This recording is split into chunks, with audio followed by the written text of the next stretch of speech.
आज गुरुच्या पप्पांचा उपवास होता, त्यामुळे ना सकाळी सकाळीच ना खिचडी बनवून ठेवली होती. आणि खिचडी बनवलं ना, या दोघा बापलेकांचं ना मला दिवसभर टेन्शन असतं फक्त स्वतःचं. कारण मला ना खिचडी अजिबात आवडत नाही. या दोघांना एवढे आवडते की हे दिवसभर त्याच्यावर राहू शकतात, परंतु मला एका टायमिंगला देखील आवडत नाही.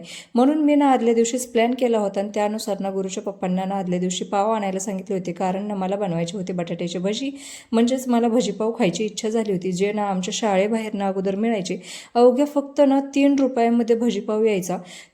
त्यामध्ये ना 1 पाव आणि 2-3 बटाट्याची भजी असायची. पण ते ना चवीला एवढे म्हणजे छान लागायचे ना, खूप म्हणजे त्याची टेस्ट अजूनसुद्धा जिभेवर रेंगाळते. आणि तेच खायची मला इच्छा झाली होती, म्हणून मस्तपैकी अशा प्रकारे मी भजी सकाळी सकाळी तळून घेतले. आणि त्यानुसार असे 2 पाव घेतले आणि बाहेर आले उन्हाला. कारण ना आता थंडी एवढी आहे ना की घरात बसूच वाटत नाही, त्यामुळे उन्हाला बसले होते. आणि अशा प्रकारे ना व्हिडिओ काढत काढत माझं म्हणजे भजीपाव खायचं चाललेलं होतं.